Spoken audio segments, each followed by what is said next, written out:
y dejar libres a las personas que nos han lastimado y que nos han hecho daño. Y esto es lo que Jesucristo nos vino a enseñar cuando en una cruz, antes de morir, después de haber sanado, echado demonios, habiendo hecho tantos bienes a la humanidad, moría solo, abandonado en la cruz, con su madre, 2 mujeres y un solo apóstol, Juan, diciendo antes de morir: Padre, perdónalos, porque no saben lo que están haciendo. Este es el testimonio del hombre más grande de toda la historia. Es tan grande el impacto de Cristo que dividió la historia.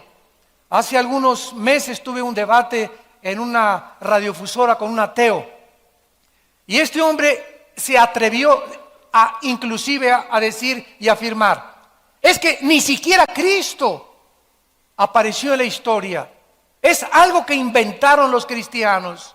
Yo le pregunté a este ateo: perdón, ¿qué día es hoy? Y me contestó: estamos a 2 de mayo de 1999. Y le contesté: ¿desde cuándo estamos contando 1999? Y comenzó a dar de vueltas con su cabeza y dijo, casi tosiendo y de una forma avergonzada, casi rojo: desde que Cristo nació. Entonces le dije: ¿cómo es posible que usted, sabiendo que la misma historia se cuenta antes y después de Cristo, pueda usted atreverse a negar la existencia de este hombre que dividió la historia? Ni Buda, ni Mahoma, ni Hare Krishna, ni Zoroastro, ni ningún líder que usted me pueda mencionar ha impactado a la humanidad como el Hijo de Dios. Además, es tan grande la vida de Cristo que no solamente dividió la historia, damas y caballeros, sino que ahorita, en esta época que estamos viviendo, que se llama la natividad porque viene del latín de nacer, estamos celebrando el nacimiento del Hijo de Dios. Y aunque sabemos los cristianos que Cristo no nació el 24 de diciembre, Cristo nació en el mes de Tishri, que corresponde al mes de septiembre de nuestro calendario solar. Pero aun cuando no haya nacido el 24, se aprovecha para poder dar testimonio, donde comienza un espíritu de melancolía entre todos los seres del mundo, de este planeta, y comenzamos a ofrecernos regalos. ¿De dónde viene esta inspiración? De comenzar ahora a sentir regalarnos algo. De tal manera amó Dios al mundo que dio a su Hijo unigénito. El regalo más grande que Dios nos ha dado fue Jesucristo. Y desde hace 2000 años a nuestros días, nosotros celebramos la Navidad regalándonos algo, porque viene del regalo que Dios nos dio en la persona de su Hijo Jesucristo. Hasta los ateos tienen la cena de Navidad en esta época. Y nos damos cuenta que no solamente Cristo es el divisor de la historia, y también se celebra su nacimiento, porque si yo te pregunto, ¿tú sabes cuándo nació Buda? ¿Cuándo nació Mahoma? ¿Cuándo se celebra el cumpleaños de Mahatma Gandhi? ¿O cuándo se celebra el cumpleaños del Maharaji Kachi Makakachi? ¿O cuándo se celebran los cumpleaños de todos estos supuestos, o del Dalai Lama, líderes religiosos? Nadie sabe. Pero es precisamente el cumpleaños del Hijo de Dios el cual reúne a más de las casi 199 naciones que forman el planeta Tierra actualmente. Comenzamos nosotros a celebrar, a dejar de trabajar, y se da vacaciones a todo el mundo. Pero también celebramos su muerte y resurrección en la famosa Semana Santa. Todo el mundo deja de trabajar, los ateos también dejan de trabajar, los ateos empresarios les dan a sus trabajadores vacaciones, porque en Semana Santa celebramos la muerte del Hijo de Dios. Qué impactante es poder descubrir la vida de Cristo, no en el Código Da Vinci, no en las películas, no en las historietas que llenan las bibliotecas en miles de volúmenes en el mundo, sino que hay un libro, y es el único libro en el cual podemos nosotros verdaderamente descubrir la vida de Jesucristo, porque fuera de la Biblia cualquier información que tú tengas de la persona de Dios o de Jesucristo es una deformación de su carácter. Solo las Sagradas Escrituras nos revelan verdaderamente quién fue el Hijo de Dios. Y veamos en primer lugar que Cristo es la única persona en la historia, independientemente de lo que ya hemos mencionado, que antes de que Él naciera, siglos antes de que Él naciera, se profetizó no solamente el lugar donde iba a nacer, quién sería su madre, cómo sería su vida y su ministerio, su rechazo, su muerte y su resurrección. Hace algunos años murió también un gran ateo, astrónomo, astrofísico llamado Carlos Sagan. Carlos Sagan, antes de morir, dijo estas palabras: yo no creo en Dios porque no nos dejó evidencias de que Él existía. Si algún día se me hubiera parecido un ángel o algún día hubiera tenido una experiencia mística sobrenatural, yo hubiera creído en Dios. Y le dijo a su familia antes de morir: no hay ningún propósito para vivir en la vida. Muero en la total desesperanza y angustia, porque el único propósito se encuentra el que le podamos dar nosotros a nuestra propia vida. Qué triste que Carlos Sagan nunca haya oído a un antecesor del llamado Blaise Pascal, que también fue un gran físico matemático. Un día, teniendo un debate con un ateo, Blaise Pascal le comenzó a tratar de dar evidencias al ateo de que Dios existía.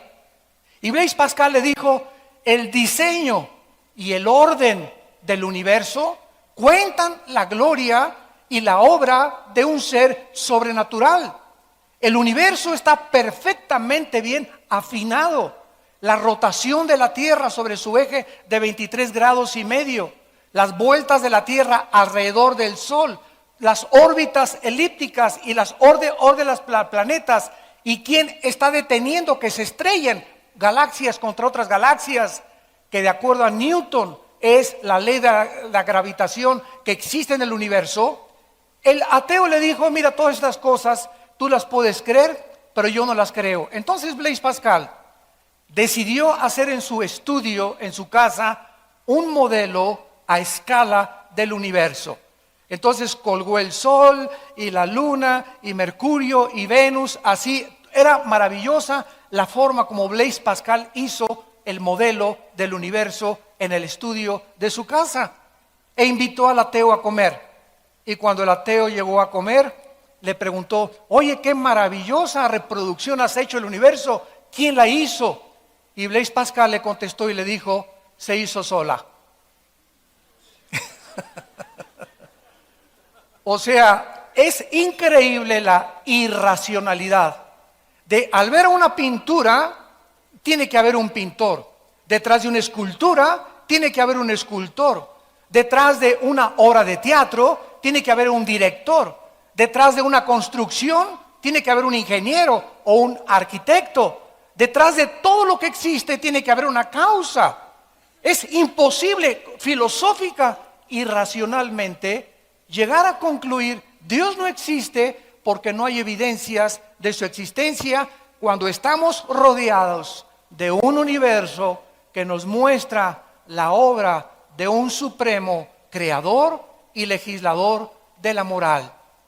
En el libro de Miqueas, en el Antiguo Testamento, 700 años antes de que Cristo naciera, 700 años, damas y caballeros, antes de que Cristo naciera, si alguien está buscando evidencias, si no te basta el orden y el diseño inteligente del universo para que dé testimonio en tu conciencia la existencia de un Dios, veamos las evidencias de la Biblia. Ese libro que tus maestros y muchos directores de universidad yo he tenido que enfrentar, que les han enseñado a los alumnos por ser ateos, que la Biblia es un libro que está alterado, que es un libro que tiene muchos errores, que son puros mitos y leyendas. Y cuando les pregunto a estos ateos ¿de dónde sacaron esas conclusiones? Siempre te van a contestar: alguien me lo sugirió o alguien me lo dijo. Nunca ellos han venido por su propia voluntad a escudriñar y a decirle a Dios: si existes, quiero comenzar a leer la Biblia y con una mente despejada y honesta examinar, oh Dios, si las evidencias que este libro me dan, que tú eres una persona real y que quieres tener contacto conmigo, yo me caigo de rodillas y te entregaré mi vida. Pero detrás del ateísmo no se encuentra la intelectualidad. No es verdad que por falta de evidencias Carl Sagan y Friedrich Nietzsche y Ingersoll y Jean-Paul Sartre y Christopher Hitchens, el último ateo que acaba de morir inglés, y Samuel Bennett y Samuel Harris y todos estos ateos, no es verdad que por la intelectualidad no hayan creído en Dios. Detrás del ateísmo se encuentran problemas morales. El 90% de los ateos son personas amargadas contra alguien que no existe. Esto es ridículo. Están enojadas contra alguien que no existe. Como dijo el creador de la cadena de televisión más grande del siglo XX, CNN. Ted Turner, el dueño, se murió su hermana de 17 años de cáncer. Él iba a una iglesia bautista y oró para que Dios la sanara. Ella no se sanó y se murió, y él dijo: Dios no existe. Y durante toda su vida vivió amargado y se volvió un ateo, y sigue profesando ser ateo porque acaba de escribir los 10 mandamientos de Ted Turner. Y así vemos que detrás de todas estas falsas ideologías se encuentran la sensibilidad y las emociones de hombres que han sido afectados y que no han podido explicar, y escondiéndose detrás de un intelecto totalmente falso. Cuando venimos a la Biblia, dice en Miqueas 5, versículo 2, hablando 700 años antes de que Cristo naciera, ¿dónde iba a nacer Jesucristo? Pero tú, Belén Éfrata, pequeña para estar entre las familias de Judá, de ti me saldrá el que será Señor en Israel, y sus salidas son desde el principio, desde los días de la eternidad. 2 profecías encontramos aquí. Una, Cristo nacería en una aldea llamada Belén de Éfrata. La palabra Belén significa en el hebreo la casa del pan. En otras palabras, el Mesías, el Salvador, el que vendría a alimentar nuestra vida, nacería donde se produce el pan, porque a él se le llamó el pan de vida. Y vemos también que en este versículo Cristo es retratado como eterno. Sus salidas son desde el principio. Cuando Dios hizo los cielos y la tierra, Cristo existía con el Padre. Cuando nació en Belén, simplemente tomó un cuerpo humano, pero él ya existía con anterioridad. En segundo lugar, en Isaías capítulo 7, versículo 14, se describe hace 750 años quién sería su mamá. Oye, jamás se dijo dónde iban a ser Buda, jamás se dijo dónde iban a ser Zoroastro, jamás hay un escrito que diga dónde iban a ser Mahoma, mucho menos quiénes iban a ser sus padres, mucho menos los detalles, con los siglos de anticipación que la Biblia pudo escribir y profetizar la vida futura del Hijo de Dios. Dice Isaías 7:14, por tanto el Señor mismo les dará señal. He aquí que la Virgen concebirá y darás a luz un hijo y llamarás su nombre Emmanuel. La palabra Emmanuel significa Dios con nosotros. Damas y caballeros, ¿cómo es posible que una virgen pueda parir? Si es virgen es porque no ha tenido relaciones, esto es normal. Entonces aquí había una aparente contradicción. ¿Cómo puede una virgen ser embarazada? En ese momento ya no es virgen. Entonces aquí está diciendo que la virgen iba a parir a un niño. Cuando nosotros estudiamos la genética, descubrimos que en 1860, Gregorio Mendel, por primera vez, descubre las leyes de la herencia. No fue hasta 1954, años después, que el doctor Crick descubre en Estados Unidos, él comienza a descifrar el ADN, el código genético que tenemos en cada una de las billones de células de nuestro cuerpo. En otras palabras, para los que no tengan mucha información, tenemos billones de células. Simplemente en el cerebro tenemos más de 25,000 millones de neuronas. Para que nos demos una ligera idea de la creación de Dios, en cada una de las billones de células que forman el cuerpo humano se encuentra un software, se encuentra un disco, se encuentra una información codificada. Y en cada célula de nuestro cuerpo, en el ADN, se encuentra toda la información de cómo eres tú y de cómo soy yo. El color de pelo, la estatura, color de piel, tu hígado, tu estómago, todo está codificado ahí dentro de cada una de las células. La Biblia dice que todos nosotros, Romanos 5:12, fuimos infectados desde hace 2000 años por una enfermedad que William Shakespeare le llamó el defecto trágico. Carlos Marx le llamó la lucha de clases. Sigmund Freud, el medio ambiente y la sexualidad infantil. La Biblia le llama pecado. Este pecado, esta maldad con la cual tú y con la cual yo nacimos, viene de herencia. Pero hasta 1860 que se descubren las leyes de la herencia, comenzamos a entender de qué forma hemos heredado el color de ojos, la cicatriz de tu abuelita, las orejas de papalote de tu abuelo, la nariz de guacamaya africana de tu abuelita, etcétera, etcétera. Comenzamos a entender que hay algo que se transmite de generación en generación. Bueno, la Biblia nos dice que somos espíritu, que somos alma y vivimos dentro de un cuerpo. Somos espíritu, tenemos un alma, vivimos dentro de un cuerpo.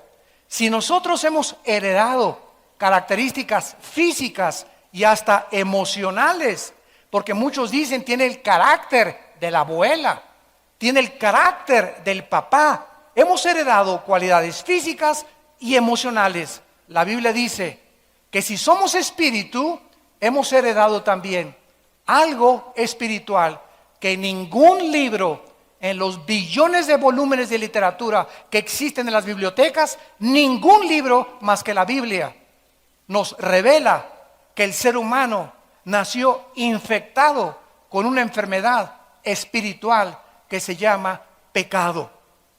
¿Qué es el pecado? Esa maldad que un niño de un año y medio comienza a manifestar cuando se convierte en el dictador más grande de su casa.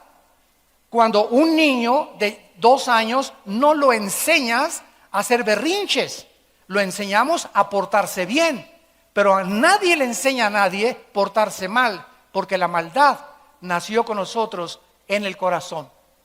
Entonces, esta maravillosa revelación de la Biblia nos muestra que cuando María y José estaban comprometidos, no podían los dos tener relaciones sexuales.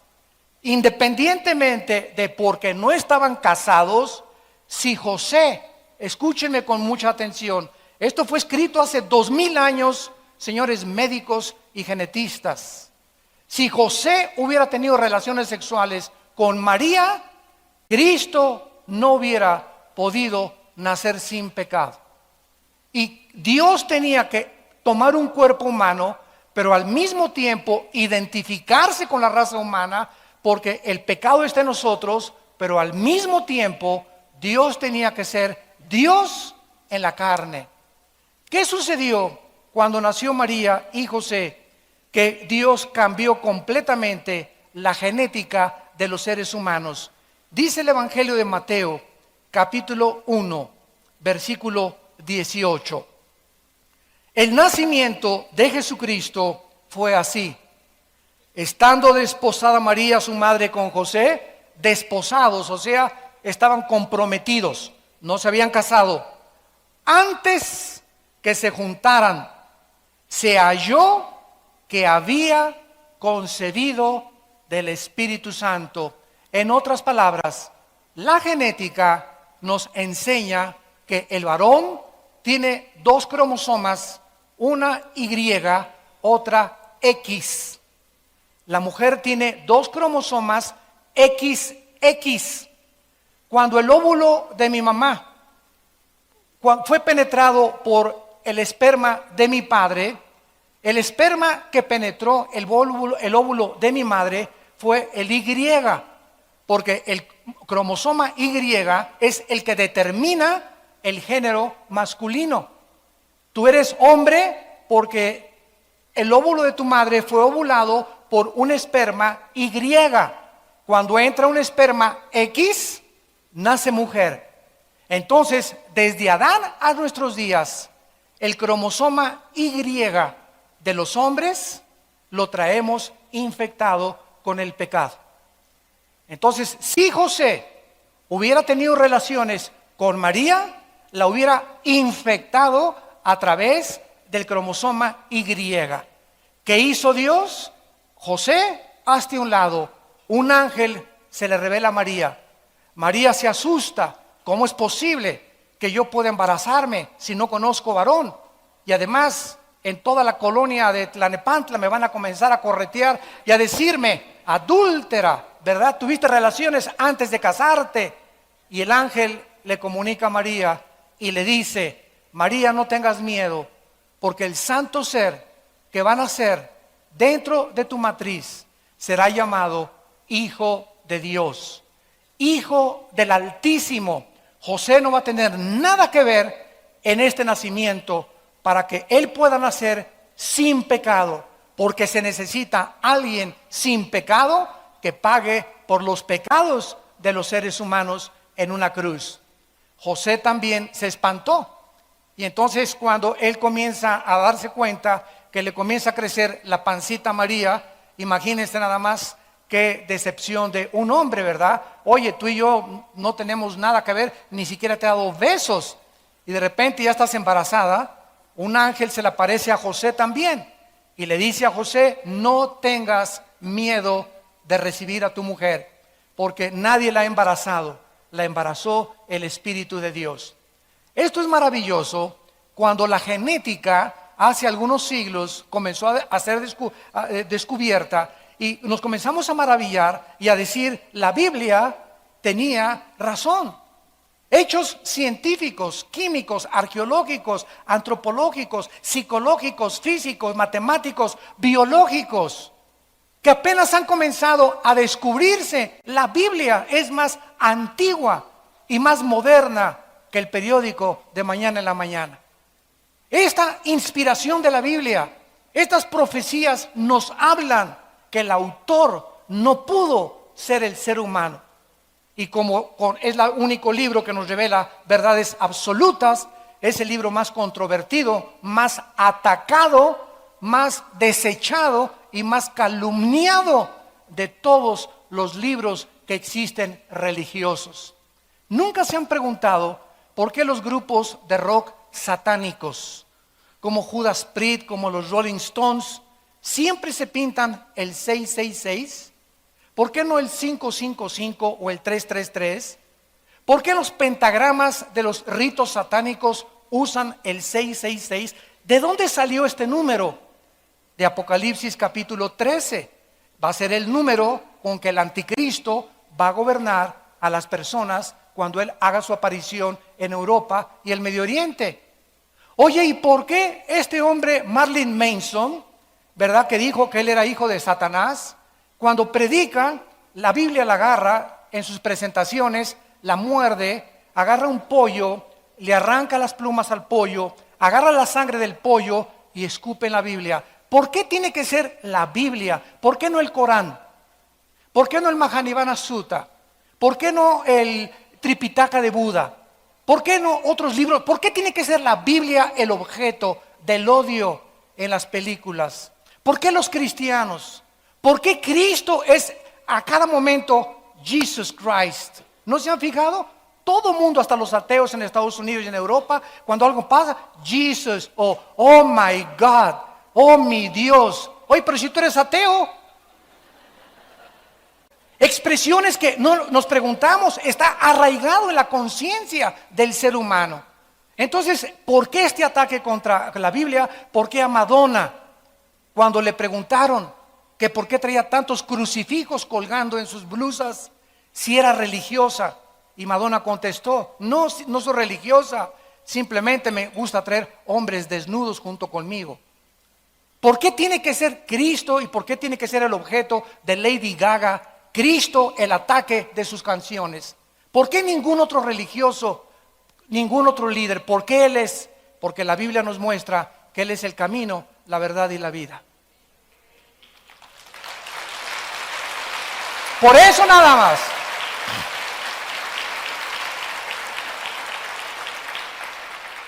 Cristo entra al mundo sobrenaturalmente a través del nacimiento de una virgen. Vemos también que al comenzar a crecer Cristo a los 12 años, Lucas capítulo 2, asombra a los sabios y teólogos de su época. Esto hace a un lado la supuesta mitología de que Cristo aprendió su sabiduría de los esenios o de los egipcios. Él a los 12 años ya comienza a confundir la sabiduría de los seres humanos. Cristo hasta los 30 años trabaja como carpintero con su padre José. Y exactamente a los 30 años de edad, esto es maravilloso también, vamos a ver por qué a los 30. A los 30 años de edad, Cristo llega al río Jordán. Y su primo hermano, hijo de Elizabeth, la media hermana de la Virgen María, estaba bautizando. Porque 6 meses antes de que Cristo hiciera su aparición al mundo, Juan el Bautista fue enviado para preparar el camino de su primo hermano Jesucristo. Entonces, al estar bautizando Juan el Bautista en el río Jordán, Cristo se acerca y le dice a Juan, bautízame. Juan le dice, ¿cómo es posible? Pero si lo reconoce inmediatamente, tú eres el Mesías. ¿Cómo te voy a bautizar si no hay pecado en ti? Cristo le contesta, hazlo para que toda justicia se pueda cumplir. En otras palabras, la muerte de Cristo no solamente era para pagar nuestros pecados, sino que la vida de Cristo tenía que ser una vida justa también. Fue su justicia y su muerte en la cruz, las dos cosas necesarias para que tú y yo fuéramos perdonados de nuestros pecados. En el Antiguo Testamento, cuando los familiares de alguna persona que pecaba traían un cordero al sacerdote, el sacerdote examinaba el cordero, examinaba el chivo, examinaba el becerro y no tenía que tener defecto. El sacrificio no podía tener la pata quebrada, ni manco, ni tuerto, ni con lepra, ni con sarna. Tenía que ser limpio. Y cuando el sacerdote lo examinaba, lo ponían en el altar y lo sacrificaban para cubrir los pecados, no para perdonar los pecados. Cuando Cristo llega a la cruz, tenía que ser examinado por su Padre. Y al llegar a la cruz, Él tenía que ser el sacrificio limpio, sin defecto, sin pecado. Porque Dios es un Dios santo y justo, y Él odia y abomina el pecado en nuestras vidas. Entonces Cristo tenía que llegar a la cruz con una justicia absolutamente impecable. Juan el Bautista, al bautizar a Cristo, levanta el dedo y enfrente de toda la gente dice estas palabras: he aquí el Cordero de Dios que quita el pecado del mundo.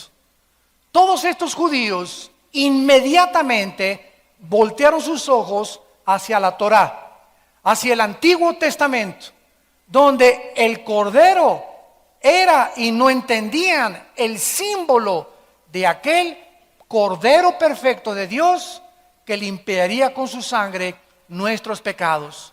Entonces Cristo es presentado al mundo por su primo Juan el Bautista como el Cordero de Dios.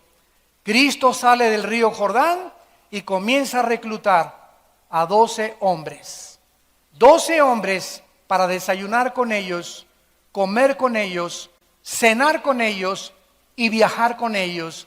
Y en 3 años y medio transmitirles a ellos los secretos del mundo espiritual que los apóstoles, cuando muere Cristo y asciende al cielo, escriben la Biblia, el Nuevo Testamento, y nos dejan el Nuevo Testamento escrito por los apóstoles que vivieron con Cristo desde el bautismo hasta su ascensión, como una regla, como un parámetro para que supiéramos nosotros cómo ser esposo, cómo educar a nuestros hijos, cómo administrar mi empresa, cómo controlar mis finanzas, cómo gobernar civilmente, cómo ser presidente, cómo ser gobernador. Aquí se encuentra en la Biblia los secretos de la vida espiritual. Y si tú eres una persona que tienes un doctorado en ciencias políticas, o eres un gran político, o eres un gran empresario como Ted Turner, que has subido al éxito del dinero y de la fama y no tienes a Cristo en tu vida, dice la Biblia, eres una pobre criatura, desventurada, ciega y desnuda delante de Dios. Naciste en las tinieblas, nunca conociste las tinieblas y regresarás a las tinieblas. Y cuando te entierren, ni tu perro te va a ladrar.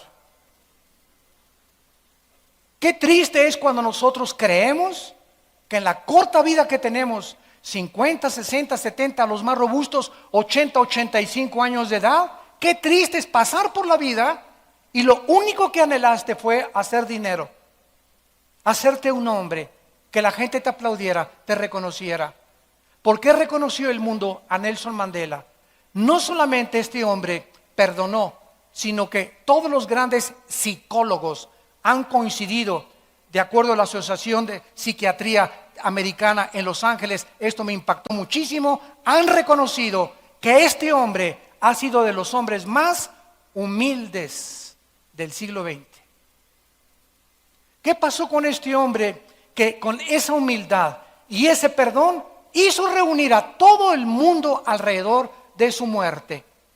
Cuando estuvo en la cárcel, los 27 años que Nelson Mandela estuvo en la cárcel, un hijo de un guardia de la prisión le comenzó a Mandela a leer la Biblia.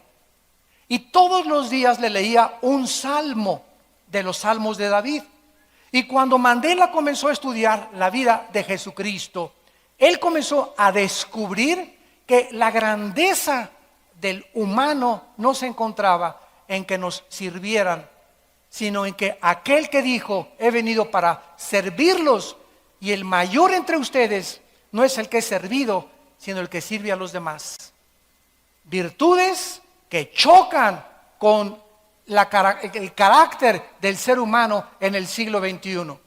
Ahora todos los seres humanos, ¿verdad? Queremos, a ver, tráeme esto, y por acá, y por allá, y traer guaruras, y traer por acá, y que la gente, y siempre que tienes gente a tu alrededor te sientes grande, manejas así ni volteas a ver en tu Lamborghini, ¿verdad? Y tenemos unas ínfulas que son ridículas de soberbia que no pueden caber en la grandeza de un hombre verdadero delante de Dios. Y gracias a Dios tal vez ha sido uno de los últimos hombres que han personificado la humildad y el perdón, para que aprendamos cómo el mismo mundo que se levantó en el ateísmo en el siglo XX se inclina y reconoce y honra a los que perdonan y a los que son humildes de corazón, porque esa honra viene del cielo y no de los hombres. Finalmente, Cristo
Cristo demuestra su poder mientras está en este planeta, contra los vientos, el agua y el mar, contra las enfermedades, contra los demonios, contra la vida y contra la muerte.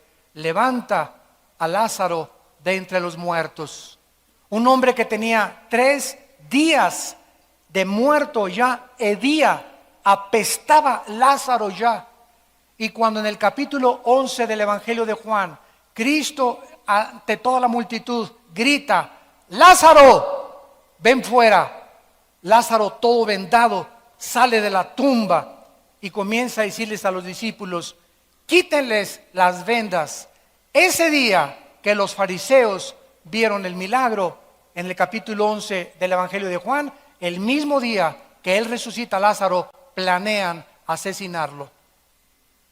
Demostrándonos la Biblia que los milagros, escúcheme con mucha atención, los milagros a nadie van a convertir. Porque la fe no es por el ver, la fe es por el oír la palabra de Dios. Yo he visto personas que me dicen: si veo ahorita a un paralítico levantarse la silla de ruedas, me voy a convertir. No es cierto. Tus emociones van a ser alteradas, le contesto. Te vas a sorprender, vas a decir: esto realmente, si esto es sobrenatural, Dios existe. ¿Y cuánto tiempo te va a durar esas emociones? ¿Cuánto tiempo te vas a maravillar? A los 3-4 días vas a seguir en tu misma vida. Pero la palabra de Dios, la Biblia, que fue escogida por el Espíritu Santo para transformar nuestra vida interior, al entrar a tu espíritu, ella es la que te hace nacer de nuevo, no los milagros. Y Dios sigue haciendo milagros, y gracias a Dios por los milagros. Pero cuídense cuando ustedes siguen a los milagreros o a los supuestos sanadores para creer y confirmar que su fe va a ser fortalecida, porque la fe es fortalecida por la palabra de Dios. Es por el oír y no por ver. No es por vista ni por lo que experimentemos místicamente, sino por lo que la palabra de Dios dice claramente. Finalmente Cristo llega a la antesala de la muerte. Los que tengan su Biblia en Mateo capítulo 26, encontramos el huerto de Getsemaní. Cristo llega al huerto de Getsemaní.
La antesala de su muerte.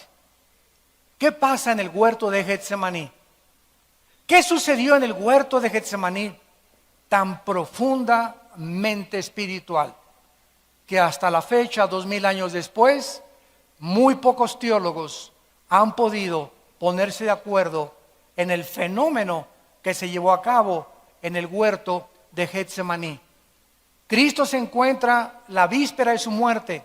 Escuchen, Él sabía la hora, el día, los minutos y los segundos y el año en que lo iban a capturar y en que iba a morir.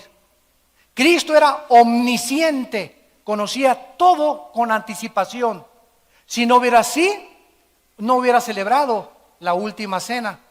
¿Quién le dijo que era la última cena?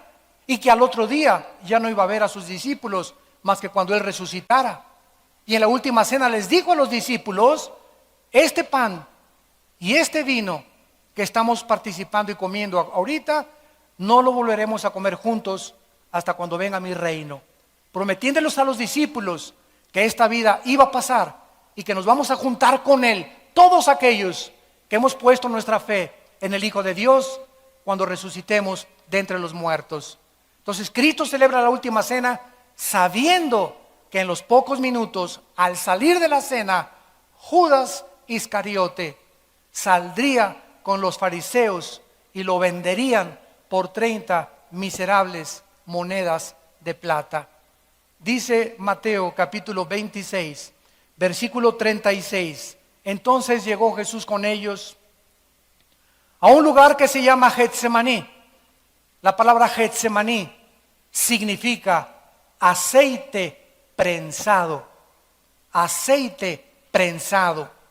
Y dijo a sus discípulos: siéntense aquí, entre tanto que voy allí y oro.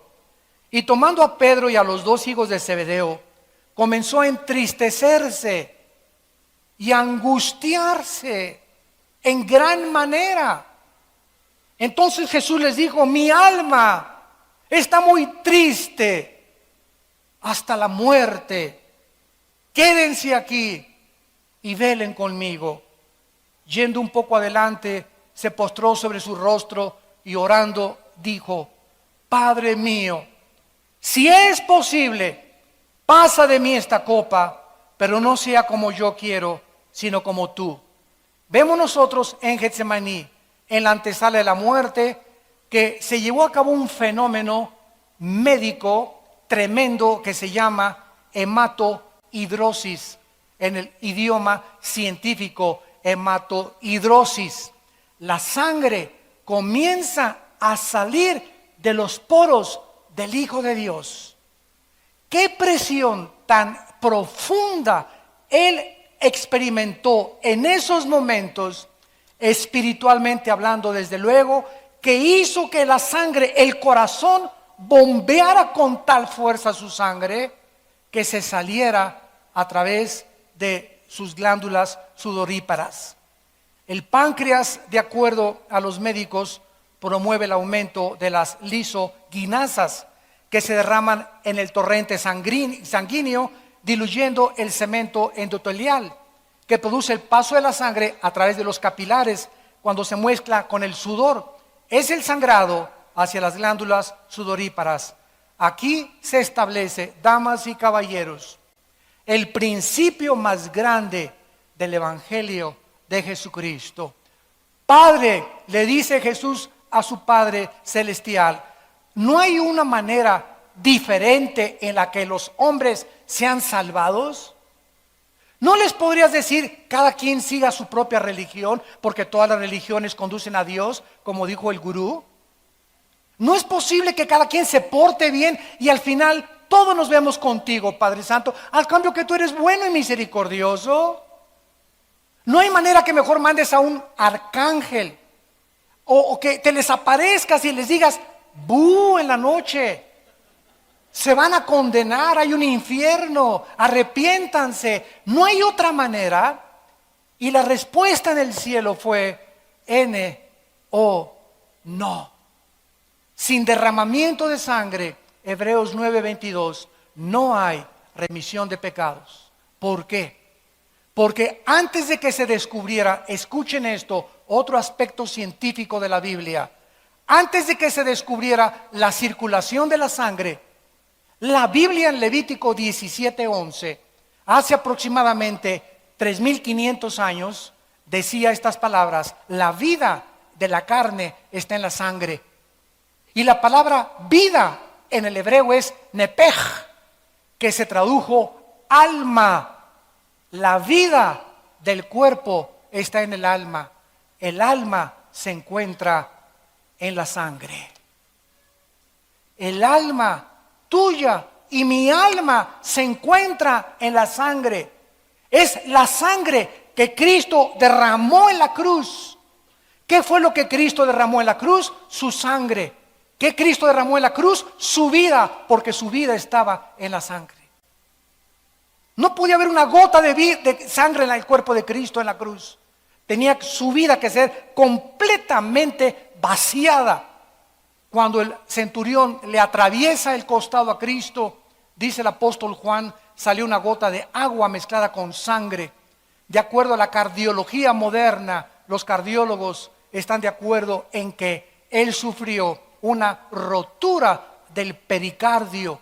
El pericardio es una bolsa que envuelve el corazón, y cuando el centurión le atraviesa el pericardio, sale una gota de agua con sangre, mostrándonos que ya cuando la sangre se mezcla con el agua que tenemos en el cuerpo, es una indicación de que no hay absolutamente ya más sangre en el cuerpo. Y la pregunta ahora es relevante: ¿de qué murió Cristo?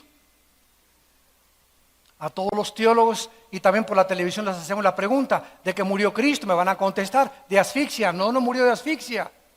Todos los crucificados, los romanos les golpeaban las rodillas para que se colgara el diafragma y murieran asfixiados, ayudándolos a morir más rápido. Pero a Cristo, cuando el centurión se acercó para romperle las piernas, estaba escrito en Éxodo que no le iban a romper ningún hueso. Entonces Cristo ya estaba muerto, pero el centurión, para asegurarse, le atravesó, dijo: por si las flies, ¿verdad? Le atravesamos el costado y vemos a ver si está muerto. La Biblia nos muestra claramente que la muerte de Cristo, clínicamente hablando, no fue por asfixia, no fue por desangramiento. En el Salmo 22, 1000 años antes de que Cristo muriera en la cruz, el rey David escribió las causas por las cuales Cristo iba a morir. Y dice el Salmo 22: Dios mío, ¿por qué me has desamparado? Mi corazón fue como la cera deshaciéndose dentro de mí.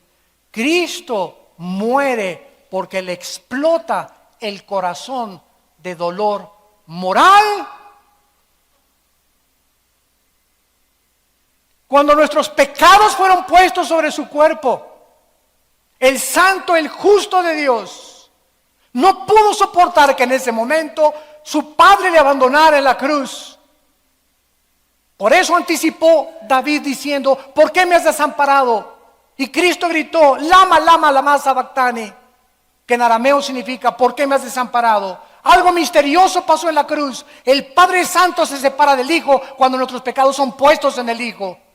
Y esos instantes, esos segundos de separación entre el Hijo y el Padre fue lo que hizo a Cristo exclamar en Getsemaní: oh Dios, por favor, si hay otra manera, pasa de mí esta copa. Él no tenía miedo a los clavos, no tenía miedo a los látigos romanos, no tenía miedo a la crucifixión y a las espinas de su cabeza. Lo que a Cristo lo angustió es que nunca en la eternidad antes había sido separado de su Padre. ¿Y qué es el infierno? El infierno es la eterna separación de Dios. ¿Por qué tú vives un infierno actualmente? Porque vives lejos de Dios. ¿Por qué vives estresado? ¿Por qué vives angustiado? ¿Por qué vives con tanto rencor, con tanta amargura? Porque Dios no está en tu vida ni en tu corazón. Y cuando tú clamas a Dios: oh Dios, ven a mi vida, entra, te necesito, sin ti no puedo hacer nada. Es cuando una paz que sobrepasa el entendimiento guardará tus pensamientos y tu corazón en Cristo Jesús. Cristo es arrestado en el huerto de Getsemaní por Judas y los soldados y es llevado a la cruz. lo acusan testigos falsos. Actualmente le llaman revolucionario a Cristo, primer comunista, un iluminado de todos los que ha habido, maestro de moral, que tenía de amante a María Magdalena. Sin embargo, la Biblia nos muestra que Él es el principio de todas las cosas.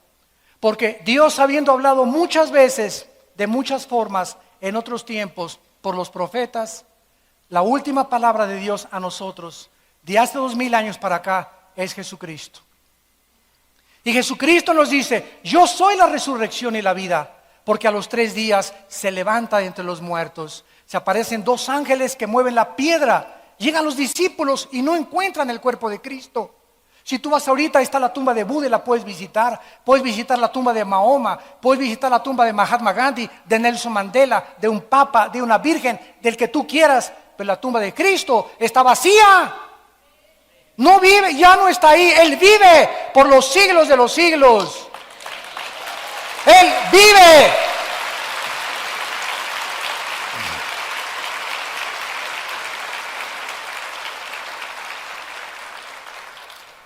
¿Quién era Jesucristo? Él mismo lo dijo estando en vida. Juan 5, versículo 21 en adelante. Porque como el Padre levanta a los muertos y les da vida, así también el Hijo a los que quiere da vida. Porque el Padre a nadie juzga, todo el juicio lo dio al Hijo. De cierto les digo, viene la hora, dice Jesús, cuando todos los muertos oirán la voz del Hijo de Dios. Y los que la oyeren vivirán. Porque así como el Padre tiene vida en sí mismo, así también ha dado al Hijo el tener vida en sí mismo. El que honra al Padre honra al Hijo, y el que honra al Hijo honra al Padre que le envió. Cristo nos está diciendo que nadie puede conocer a Dios si antes no viene a Él. De nada te sirve que te vayas a Chapultepec a hacer yoga y meditación trascendental, ni budismo zen, ni que te metas un hongos alucinantes de María Sabina allá en Peyote, en Oaxaca, o drogas alucinógenas, o que te concentres y que tengas visiones. No hay manera de conectarse con la divinidad más que a través de la persona de su Hijo Jesucristo, porque a Él escogió el Padre y a Él designó el Padre para que Él fuera el camino hacia Dios. Jesús dijo: yo soy el camino, la verdad y la vida.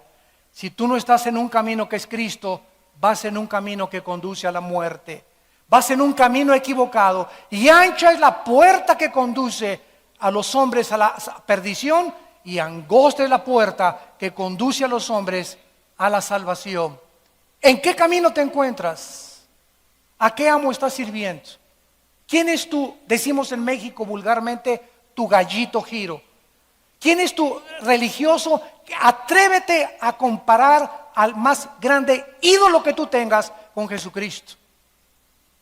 Atrévete a comparar al más grande líder revolucionario con Jesucristo. Atrévete a comparar cualquier libro que tú quieras con la Biblia. Y no podrías jamás sostener las evidencias de ningún hombre ni de ningún libro más que de Cristo y las Sagradas Escrituras. Y este es el mensaje que a nosotros se nos ha encargado proclamar al mundo. Este mundo, damas y caballeros, se está hundiendo. Los juicios de Dios vienen este año que entra más grandes que todos los años pasados. Más tsunamis, más huracanes, más tornados, más fenómenos en el espacio, más meteoros cayendo contra la tierra, más cosas que sobrevendrán causando pánico. La gente vivirá más insegura, más desesperanzada, tratando de guardar dinero debajo de su colchón y en el banco, y comprando petrobonos para asegurarse el futuro que está en las manos de Dios, no de tu dinero ni de los bancos, donde el orín y la polilla corrompen.